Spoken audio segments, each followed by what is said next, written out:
ഇത്രയും ധൈര്യത്തോടെ ആത്മവിശ്വാസത്തോടെ ഈ ഒരു ചോദ്യത്തോട് ഈ ചോദ്യങ്ങളോട് പ്രതികരിക്കുന്നത് കാണുമ്പോൾ എനിക്ക് അഭിമാനമാണ്. തീർച്ചയായിട്ടും.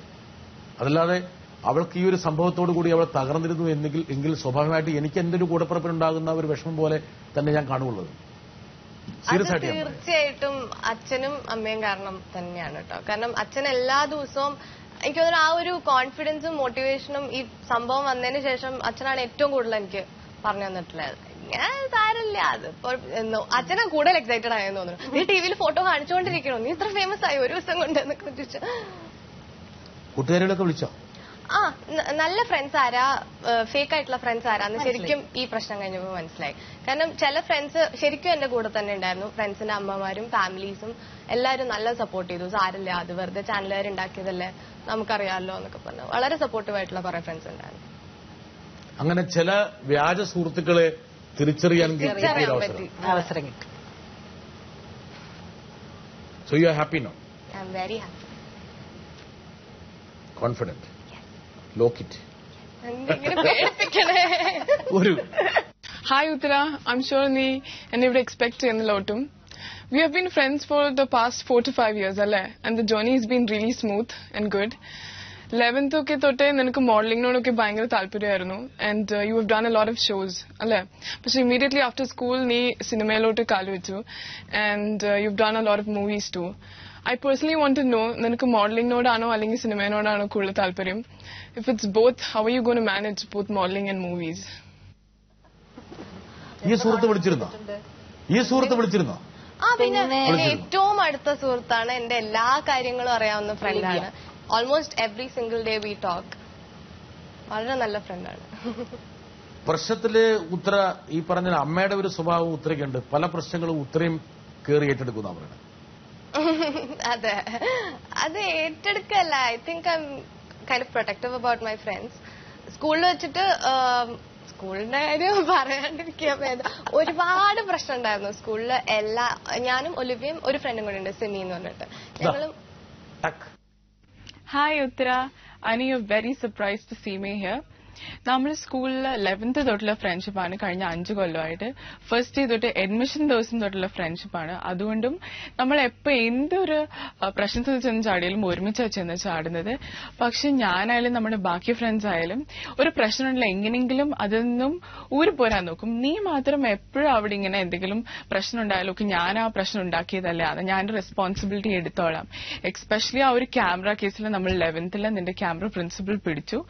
അപ്പം നീ അതിൽ നിന്നും ഒഴിഞ്ഞു മാറുന്നു. ഞങ്ങൾ എല്ലാവരും മാറി മാറി പറഞ്ഞു. പക്ഷെ നീ മാത്രം അവിടെ ഇങ്ങനെ ഭയങ്കര അഡ്മിറ്റ് ആയിട്ട് ഞാനത് കൊണ്ടുവന്ന, അപ്പൊ ഞാൻ എന്റെ പ്രശ്നം എന്തായിക്കോട്ടെ ഞാനത് ഫേസ് ചെയ്തോളാം എന്ന് പറഞ്ഞിരുന്നു. എനിക്കറിയണം നീ എന്തുകൊണ്ടാണ് ഇത്ര അഡ്മിറ്റ് ആയിട്ട് അവിടെ നിന്ന് അതിന്റെ കോൺസിക്വൻസസ് ഫേസ് ചെയ്യാൻ റെഡി ആയിട്ട്.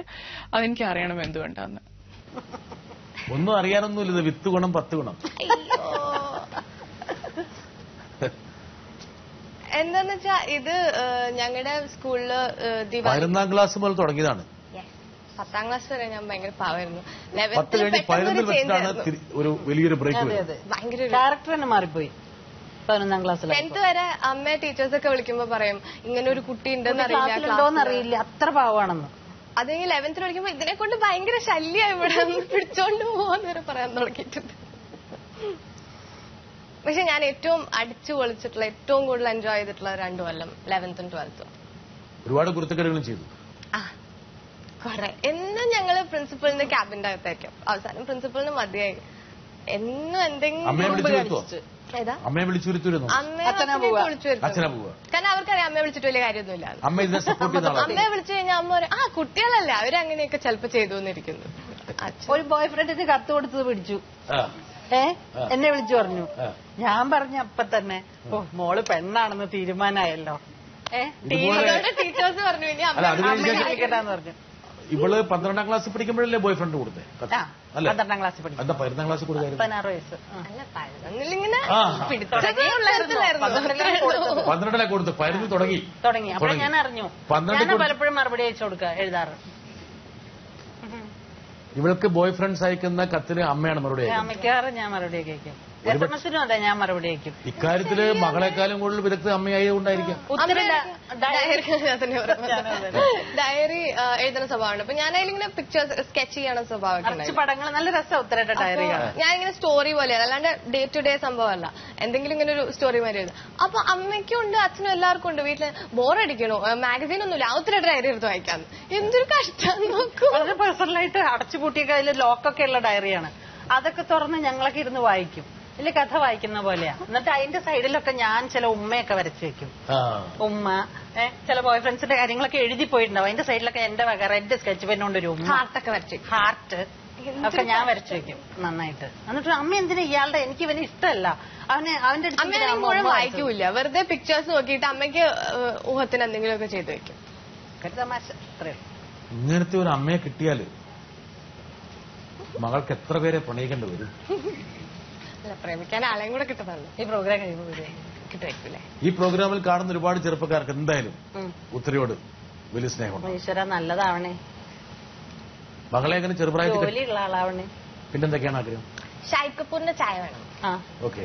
പട്ടിക്കുട്ടി ഇഷ്ടമാണ്, അത് നിർബന്ധ. പിന്നെ പട്ടിപ്രേമിയാ ഭയങ്കര. പിന്നെന്തായിരുന്നു? വെള്ളക്കുതിര വേണം. മറന്നുപോയി. വെള്ളക്കുതിരയിൽ വരുന്ന രാജകുമാരനെ വെക്കണം. അതെനിക്ക് ചെറുതാകുമ്പോ തൊട്ട് കഥ കേട്ട് അങ്ങനെ ആയിപ്പോയതാ. ഇപ്പോഴും കഥ പറഞ്ഞു കൊടുക്കണം രാത്രി ഉറങ്ങണമെങ്കിൽ. പിന്നെ 3 വെള്ളക്കുതിരയായി. പിന്നെന്തായിരുന്നു? പ്രേമിക്കാൻ അത്രയൊക്കെ മതി. അത്രയും മതി. പക്ഷെ കല്യാണം കഴിക്കാനാണെങ്കിൽ അച്ഛനെ പോലെ വേറെ ആളാണോ? ഇനി കേരളത്തിൽ ഒരുപാട് പേര് വെള്ളക്കുതിരയെ വാങ്ങും. കേട്ട കുറുമ്പള. മദ്രാസിൽ ഭയങ്കര ചൂടാ. മദ്രാസിൽ ചൂടാ. കുതിരപ്പുറത്ത് പോവാണെങ്കിൽ കത്തു. ഇവിടെ തന്നെ ചില വിദ്വാൻമാരതാ കുതിര മേടിക്കാൻ വേണ്ടി ആലോചിച്ചുകൊണ്ടിരിക്കുകയാണ്. ഒരുപാട് പേര് കുതിരയെന്ന് വീണ് കാലം കഴിഞ്ഞ് പൊട്ടും. സംയുക്തയാണോ ഉത്തരയുടെ ഒരു ഇൻസ്പിറേഷൻ? സംയുക്ത പക്ഷെ സംയുക്ത ഉത്തരയെ പോലൊന്നല്ല, സ്വഭാവത്തിൽ ഇതുപോലെയല്ല, വേറെ ടൈപ്പാണ്. ഇതുപോലെ ഈ പറഞ്ഞ 12ാം ക്ലാസ് 15ാം ക്ലാസ് ഒന്നും കത്ത് കൊടുത്തിട്ടുണ്ടാവില്ല. കുട്ടി അങ്ങനെയൊന്നല്ല, വളരെ നല്ല കുട്ടിയായിരുന്നു കേട്ടോ. ഇതിപ്പോ അമ്മയുടെ ഗുണമാണല്ലോ നമ്മൾക്ക് കിട്ടിയത്. പക്ഷെ അതിനെ ഞാനാ വളർത്തിയത്. അതങ്ങനെ നന്നായി പോയോ എന്തോ. ഞാൻ തന്നെ വളർത്തിയ കുട്ടിയാ. അമ്മയുടെ പാരമ്പര്യം ഉത്തരയ്ക്ക് ഗുണമായിട്ടാണോ വന്നിരിക്കുന്നത് അതോ ഒരു ഭാരമായിട്ടാണോ തോന്നിയിരിക്കുന്നത്? കാലക്കൻ ചോദ്യമാണ്. ഗുണം തന്നെയാണ്. കാരണം എനിക്ക് ഇൻഡസ്ട്രിയിലേക്ക് കയറാൻ ഒരു ചുവട് വെച്ച് തന്നത് തന്നെ അമ്മയാണ്. അമ്മയുടെ കെയർ ഓഫിലാണല്ലോ ഞാൻ ഏത് ഫിലിം ചെയ്തതും എന്റെ മാഗസീൻസിൽ ഫോട്ടോ വന്നതും മോഡലിംഗ് ചെയ്തതും എല്ലാം അമ്മയുടെ കെയർ ഓഫ് കൊണ്ട് തന്നെയാണ്. പക്ഷെ ഞാൻ ആദ്യം പറഞ്ഞ മാതിരി കമ്പാരിസൺ ഇങ്ങനെ ഭയങ്കരമായിട്ട് ഉണ്ട്. എന്ത് ചെയ്താലും അമ്മയുടെ അത്ര ആയില്ല, ഡാൻസ് ആയാലും അമ്മയുടെ പോലെ വന്നില്ല, എല്ലാ കാര്യത്തിലും. ഡാൻസിനോട് നിനക്ക് വലിയ കമ്പമില്ലല്ലോ. ഉണ്ട്, ഞാൻ ഡിഗ്രി ചെയ്യുന്നുണ്ട്. കളിക്കും പത്മ സുബ്രഹ്മണ്യത്തിന്റെ. പക്ഷെ എങ്കിലും ഉത്തരയെക്കുറിച്ച് അറിയാവുന്നവര് പറയണത് ഉത്തരയ്ക്ക് ഈ ഗ്ലാമറൊക്കെ ഉണ്ട്, നല്ലൊരു നടിയാകാൻ പറ്റും, നല്ലൊരു നർത്തകിയാകാൻ പറ്റും. പക്ഷെ എങ്കിൽ പോലും ക്യാമറയുടെ പുറകിൽ നിൽക്കാനും വലിയ കൗതുകമാണെന്ന് പറഞ്ഞ ആൾക്കാരാണ്. നോക്കൂ, സാധാരണ നിലയിൽ നമുക്കറിയാം, തന്റെ ഭാഗങ്ങൾ പൂർത്തിയായി കഴിഞ്ഞാൽ ഏതെങ്കിലും ഒരു മൂലയിൽ പോയി അടങ്ങി ഒതുങ്ങിയിരിക്കുക എന്നുള്ളതാണ് പെൺകുട്ടികൾ സ്വതവേ ചെയ്യുന്നത്. അല്ലെങ്കിൽ മറ്റെന്തെങ്കിലും തമാശകൾ പറഞ്ഞ് തന്റെ സഹ അഭിനേതാക്കളോടൊപ്പം കഴിഞ്ഞുകൂടുക. ഉത്തര അങ്ങനെയല്ല. ഉത്തരയ്ക്ക് എന്തൊക്കെയാണ് ഇവിടെ സംഭവിക്കുന്നത് എന്ന് അറിയാനുള്ള ഒരു ത്വരയുണ്ട്. അത് തീർച്ചയായും ഒരുപക്ഷെ ഈ ക്യാമറയുടെ പിന്നിൽ നിന്ന് തന്നെ വളരെ ധൈര്യത്തോടുകൂടി പ്രവർത്തിക്കാനുള്ള ഒരു ശ്രമം കൂടെ ലഭിച്ചേക്കും. ഉത്തരയ്ക്കൊരു സിനിമയൊക്കെ സംവിധാനം ചെയ്യണമെന്ന് ആഗ്രഹമുണ്ട്. എനിക്കൊന്നൊരു ലെനിൻ സാറിന്റെ മോൻ ഗൗതം എന്റെ വലിയ ഫ്രണ്ടാണ്. എല്ലാ ടെക്നിക്കൽ ഇത് പഠിക്കാനും ഒക്കെ കുറെ എന്നെ ഹെൽപ്പ് ചെയ്തത് ഗൗതമാണ്. നമ്മളൊരു വിവാദം അവസാനിപ്പിച്ചു. പക്ഷേങ്കില് ഊർമിളയ്ക്ക് വിവാദം പുത്തിരിയല്ല. വിവാദങ്ങളിലൂടെ വളർന്ന് പന്തലിക്കണമെന്നാണ് ഊർമിളയ്ക്ക് ആഗ്രഹം. ആഗ്രഹമൊന്നുമില്ല. ഞാൻ പറഞ്ഞില്ല, ആന്റണ വെച്ചിട്ടുണ്ട് ഇങ്ങനെ പിടിച്ചു വരുന്നത് അവരൊന്ന്. ആഗ്രഹിച്ചിട്ടൊന്നുമല്ല.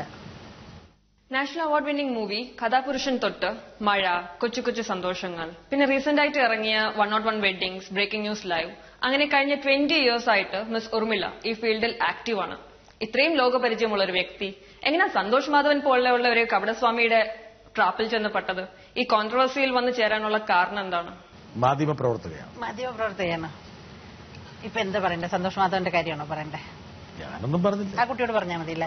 സന്തോഷ് മാധവന് എനിക്ക് പരിചയമുണ്ട്. എടുത്തല്ലോ അല്ലേ ടിവിയില്? സന്തോഷ് മാധവൻ ഞാനും എന്റെ ഹസ്ബൻഡും മോളും കൂടെ താമസിച്ചിരുന്ന ഒരു കൊച്ചു വീടിന്റെ പിന്നിലുള്ള ഒരു അമ്പലത്തിലാണ് അദ്ദേഹം ശാന്തികാരനായിട്ട് ഇരുന്നിരുന്നത്. അമ്പലത്തിൽ പൂജാരിയായിരുന്നു. അപ്പോ ഞങ്ങൾ ഇവിടെ നിന്ന് ഇങ്ങനെ നോക്കുമ്പോ ഇദ്ദേഹത്തിനെ കാണാൻ വേണ്ടി ഒരുപാട് ആൾക്കാർ ഇങ്ങനെ ലൈനായിട്ട് നിൽക്കുന്നതാണ്. അപ്പൊ ഞങ്ങൾ പറഞ്ഞു ഇതെന്ത്? അപ്പൊ പറഞ്ഞു അയ്യോ നന്നായിട്ട് ജാതകം നോക്കും അദ്ദേഹം, അതാണ് ഇത്രയും തിരക്ക് പറഞ്ഞാൽ കറക്റ്റാണെന്ന് പറഞ്ഞു. അപ്പൊ എന്റെ ഉണ്ണിയേട്ടൻ എപ്പോഴും പറയും അവിടെ നിന്നിട്ട്, ഈ ജോലി എങ്ങാനും പഠിച്ചാൽ മതിയായിരുന്നു, എന്തൊരു തിരക്കാന്നുണ്ടല്ലേ, എന്ത് കാശായാൽ ഉണ്ടാക്കുന്നത് ദിവസവും പറയും. ഞങ്ങളിങ്ങനെ വീട്ടിൽ നോക്കുമ്പോ കാണാൻ പറ്റും ആൾക്കാരിങ്ങനെ ലൈനായിട്ട് ജാതകം നോക്കാൻ വേണ്ടി ആൾക്കാർ കയറി ഇറങ്ങും. അപ്പൊ ഞാൻ പറഞ്ഞു എനിക്കൂടെ എനിക്കാണെങ്കിൽ വഴിയെ പോണ തത്തേ വരെ വിളിച്ചു കയറ്റിയിട്ട് ജാതകം നോക്കുന്ന ഒരു സ്വഭാവം ഉണ്ട് കേട്ടോ. പക്ഷിശാസ്ത്രം, നമ്പർ ജ്യോതിഷം, എന്തൊക്കെയുണ്ടോ എല്ലാം ഞാൻ നോക്കാറുണ്ട്. എന്ത് വേണമെങ്കിൽ എനിക്ക് എല്ലാം ഇഷ്ടമാണ്. ഇതൊക്കെ എല്ലാം ഒരു കലയല്ലേ അല്ലേ? ഇതിലൊക്കെ സയൻസും ഉണ്ട് കേട്ടോ ജാതകത്തിൽ. എനിക്ക് വലിയ ഇഷ്ടം അതൊക്കെ അറിയാൻ. അപ്പൊ കുറച്ച് പഠിച്ചാൽ കൊള്ളാന്നും കൂടി ഉണ്ടായിരുന്നു. എന്നോട് ആരും പറഞ്ഞിട്ടുണ്ട് ചൂലം പിടിച്ചൊന്ന് ഇരുന്ന് തന്നാ മതി, ബാക്കി കാര്യങ്ങൾ ഞങ്ങളെ ഏറ്റുന്നു. കണ്ടാലും ഒരു രൂപ ഉണ്ടല്ലോ, പേടിക്കേണ്ട ഒരു രൂപം കൂടി ഉണ്ട്. ഇദ്ദേഹത്തിനെ കാണാൻ ഒരു ദിവസം പോയി, ജാതകം നോക്കാൻ വേണ്ടി പോയി. സന്തോഷ് മാധവനെ കാണാൻ പോയി ജാതകം നോക്കാൻ പോയി. ജാതകം നോക്കി അദ്ദേഹം ഉടനെ എന്നോട് പറഞ്ഞു, ശനിദശ അവസാനിക്കുമ്പോ ഒരു കാര്യമില്ലാതെ ഒരാള് കാരണം ഓർമ്മളയ്ക്ക് ഒരു ചീത്തപ്പേര് വരുന്നു. അതയാൾ തന്നെയായിരുന്നു. അത്ര ലളിതം പറയുന്നു. സത്യമായിട്ടും അതെ, ഇത് സത്യമായിട്ടും ഉണ്ടായതാണ്. എനിക്കാണെങ്കിൽ ഇത് ആരോടെങ്കിലും പറഞ്ഞാൽ കൊള്ളാതുണ്ടായിരുന്നു. അത് പറയാനും കൂടിയിട്ടാണ് ഞാൻ ഇവിടെ വന്നിരിക്കണത് തന്നെ. ഇനി എന്താ പറയുന്നത്? പിന്നെ അയാളുടെ കല്യാണത്തിന് വിളിച്ചു. അപ്പൊ ഞാനും ഉണ്ണിയും കൂടി പോയി. ഉണ്ണിക്ക് എന്ത് സന്തോഷമായി എന്നറിയോ? അന്ന് ഊർമിള ഉണ്ണി പ്രതികരിച്ചില്ല, ഊർമിള ഉണ്ണി മിണ്ടുന്നില്ല എന്നൊക്കെ എല്ലാ ചാനലുകളും വിളിച്ച് പറഞ്ഞിരുന്നല്ലോ. അന്നൊക്കെ ഉണ്ണിയുടെ ഫോട്ടോ ഉണ്ട് കല്യാണത്തിന് നിൽക്കണത്. എന്റെ ഫോട്ടോയുടെ അപ്പുറത്ത് ഉണ്ണി പറയാം, ഞാൻ ചുമന്ന വരെയുള്ള ബനിയനിട്ടിട്ട് നിൽക്കണു, കണ്ടോ എന്നെ ടിവിയിൽ കാണിക്കണം, നിങ്ങളെ മാത്രമല്ല എന്നെ കാണിക്കണമെന്ന്. വളരെ സന്തോഷമായിട്ടാണ് ഞങ്ങളത് കണ്ടോണ്ടിരുന്നത് ആ പ്രോഗ്രാം.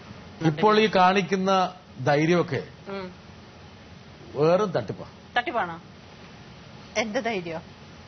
അന്ന് യഥാർത്ഥത്തില് ഊർമിള വിറച്ച് എത്രയോ ആൾക്കാരോട് ഊർമിള ഉപദേശം തേടി. എന്തിന്? ഞാൻ എന്ത് ചെയ്യണം, ഇങ്ങനെ പത്രങ്ങളിൽ വന്നുകൊണ്ടിരിക്കുക, വല്ലതും പറയണം. അപ്പം ഊർമിളയുടെ അടുത്തൊരു സുഹൃത്ത് പറഞ്ഞു, ഒന്നും മിണ്ടാൻ പോകേണ്ടത്, ഇനി പറയാൻ പോയി കഴിഞ്ഞാൽ ഉള്ളത് വഷളാകുള്ളൂ.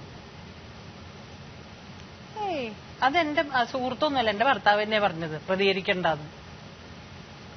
പ്രതികരിക്കണ്ട, വെറുതെ എന്തിനാ പറഞ്ഞില്ലേ, ഇല്ലാത്ത സത്യം വെറുതെ കള്ളം പറയാൻ വേണ്ടി വന്നിരിക്കണോ ടിവിയുടെ മുമ്പില്? ആവശ്യമില്ലല്ലോ അതിന്റെ.